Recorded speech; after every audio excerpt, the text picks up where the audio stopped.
Shalom Elohim Bapak Ibu yang diberkati oleh Tuhan, bertemu lagi kita 15 menit di hadirat Allah pada pagi hari ini. Jika kita bisa bangun sehat dan kuat itu karena anugerah Tuhan. Karena itu mari kita memulai aktivitas kita pada pagi hari, kita memulainya bersama dengan Tuhan. Mari kita berdoa. Tuhan Yesus, kami mengucap syukur untuk hari yang baru yang Tuhan berikan bagi kami pada pagi hari ini. Jika kami bisa bangun sehat dan kuat itu karena anugerah Tuhan. Jika kami bisa beraktivitas, itu kesempatan bagi kami pada pagi hari ini memuliakan Tuhan melalui aktivitas kami. Karena itu kami ingin memulai aktivitas kami pada pagi hari ini. Kami ingin memulainya bersama dengan Tuhan. Kami ingin memulainya dengan membaca dan merenungkan firman-Mu. Allah Roh Kudus, berkati kebenaran yang kami baca buat kami mengerti apa pesan Tuhan bagi kami lakukan melalui firman Tuhan yang kami baca pada pagi hari ini. Kami sudah berdoa memohon di dalam nama Tuhan Yesus. Haleluya, haleluya, amin. Saudara yang diberkati oleh Tuhan, pembacaan firman Tuhan kita pada pagi hari terambil dalam Kitab Kejadian pasal yang ke-12, ayat 10 sampai dengan ayat yang ke-20. Sekali lagi saya mengulanginya. Pembacaan firman Tuhan kita pada pagi hari ini terambil dalam Kitab Kejadian pasal 12, ayat yang ke-10 sampai dengan ayat yang ke-20. Saya tidak akan membaca seluruh bagian firman Tuhan ini bagi kita pada pagi hari ini, tetapi saya hanya membaca salah satu ayat sebagai dasar daripada perenungan kita pada pagi hari ini. Firman Tuhan dalam Kitab Kejadian pasal yang ke-12, ayat yang ke-13, firman Tuhan berbunyi demikian. Katakanlah bahwa engkau adikku, supaya aku diperlakukan mereka dengan baik karena engkau, dan aku dibiarkan hidup oleh engkau. Haleluya. Sekaligus saya mengulanginya, pembacaan firman Tuhan kita pada pagi hari ini terambil dalam Kitab Kejadian pasal yang ke-12 ayat 13, firman Tuhan berbunyi demikian. Katakanlah bahwa engkau adikku, supaya aku diperlakukan mereka dengan baik karena engkau, dan aku dibiarkan hidup oleh sebab engkau. Haleluya. Saudara yang diberkati oleh Tuhan, judul renungan kita pada pagi hari ini adalah dampak buruk dari kompromi terhadap dosa.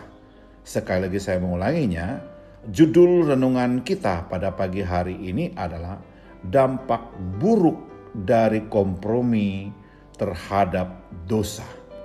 Saudara yang diberkati oleh Tuhan, hidup Kristen yang punya panggilan yaitu menjadi terang dan garam bagi dunia ini. Karena itu hidup Kristen mutlak harus berjalan dalam kehendak dan kebenaran Allah. Hidup Kristen tidak boleh kompromi dengan dosa dan segala tawaran dunia ini. Haleluya.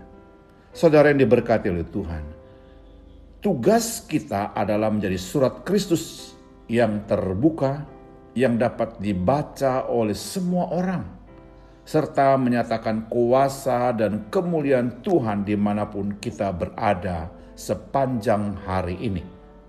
Dari bagian firman Tuhan yang kita baca pada pagi hari ini dalam Kitab Kejadian pasal 12 ayat 10 sampai dengan ayat yang ke-20 menceritakan kepada kita perjalanan Abraham atau keluarga Abraham.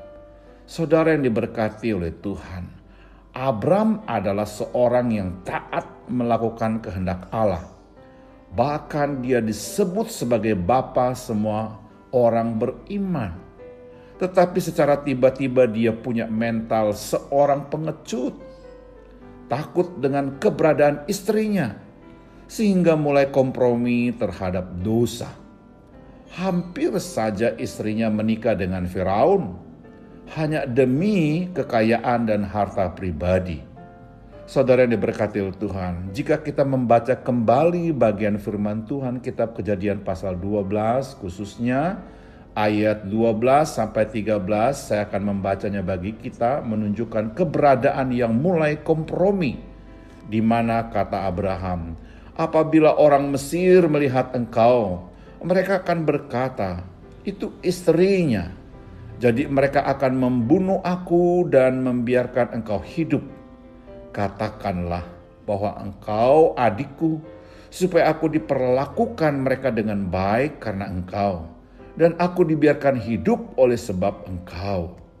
Saudara yang diberkati oleh Tuhan, di hadapan Tuhan tindakan Abram adalah kesalahan. Karena itu dari bagian ini kita belajar yang untuk kita renungkan pada pagi hari ini, di mana dampak negatif dari kompromi terhadap dosa saya bisa menyimpulkannya dari bagian pembacaan kita. Yang pertama, kesaksian hidup kita menjadi tidak jelas. Jika kita selalu dalam berkeluarga, dalam rumah tangga, atau orang-orang di sekitar kita kompromi dengan dosa, maka sebagai anak Tuhan kesaksian hidup kita menjadi tidak jelas. Kita bisa saja berbicara tentang Tuhan, kita bisa saja bersaksi tentang kebaikan Tuhan, kita bisa saja berkata, saya banyak sekali mengalami kebaikan Tuhan. Tetapi jika kita kompromi terhadap dosa, maka kesaksian hidup kita menjadi tidak jelas hari ini. Yang kedua, apa dampak buruk dari kompromi terhadap dosa? Yang kedua, kita akan masuk dalam jebakan iblis. Saudara yang diberkati oleh Tuhan, Abram masuk dalam jebakan iblis dengan kompromi. Ingat baik-baik, segala berkat yang kita miliki datangnya dari Tuhan. Karena itu tidak perlu sampai kompromi dengan dunia ini, bahkan dengan orang-orang untuk melakukan kejahatan di hadapan Tuhan. Yang ketiga, dampak buruk dari kompromi dengan dosa. Kita akan kehilangan berkat-berkat Tuhan hari ini. Saudara yang diberkati oleh Tuhan, hari ini ada berkat Tuhan sediakan bagi kita. Jika dalam bertindak, mengambil sebuah keputusan dan pilihan hari ini kita kompromi dengan dosa, berkat yang telah disediakan Tuhan khusus untuk kita dan keluarga kita akan hilang. Yang keempat, apa dampak buruk jika kompromi dengan dosa? Kita akan jauh dari rencana Tuhan yang indah. Saudara yang diberkati oleh Tuhan, ingat baik-baik hari ini. Jangan hidup kompromi dengan dosa. Anak Tuhan Yesus adalah anak-anak terang, sehingga mutlak harus hidup dalam kehendak Allah. Mutlak harus menjauhi segala kejahatan dunia ini. Maka kemuliaan Tuhan akan dinyatakan bagi kita sepanjang hari ini. Haleluya. Mari kita berdoa. Tuhan Yesus, kami mengucap syukur untuk kebenaran firman-Mu yang sudah kami baca, kami renungkan pada pagi hari ini. Dengan pertolongan Allah Roh Kudus kami dimampukan untuk menghidupkan firman Tuhan ini dalam pikiran kami, hati dan ucapan kami sepanjang hari ini. Kami juga berdoa memohon berkat dan mengucapkan berkat kiranya Tuhan memberkati keluarga kami, memberkati seisi rumah kami dan berkati orang tua kami hari ini. Haleluya. Kami juga berdoa memohon berkat dan mengucapkan berkat. Kiranya Tuhan memberkati jikalau pada pagi hari ini ada keluarga yang sakit lemah tubuh, kami berdoa di dalam nama Yesus. Tuhan sembuhkan, pulihkan kesehatan mereka. Jikalau ada keluarga yang saat ini bergumul dengan usaha dan pekerjaan mereka, bergumul dengan kehidupan rumah tangga mereka, bergumul dengan kehidupan anak-anak mereka, bergumul dengan masa depan keluarga mereka. Oh Tuhan Yesus, Engkau hadir di sana, memberikan pertolongan jalan keluar bagi keluarga yang sedang bergumul hari ini. Haleluya. Kami juga berdoa memohon berkat dan mengucapkan berkat. Kiranya Tuhan memberkati rekan-rekan sekerja kami, memberkati rekan-rekan sepelayan kami, dan memberkati orang-orang yang kami jumpai hari ini. Kami siap untuk beraktivitas hari Tuhan karena kami sangat yakin ada firman Tuhan yang sudah kami baca, adalah Roh Kudus yang menuntun membimbing kami beraktivitas. Kami sudah berdoa memohon di dalam nama Tuhan. Haleluya, haleluya. Amin.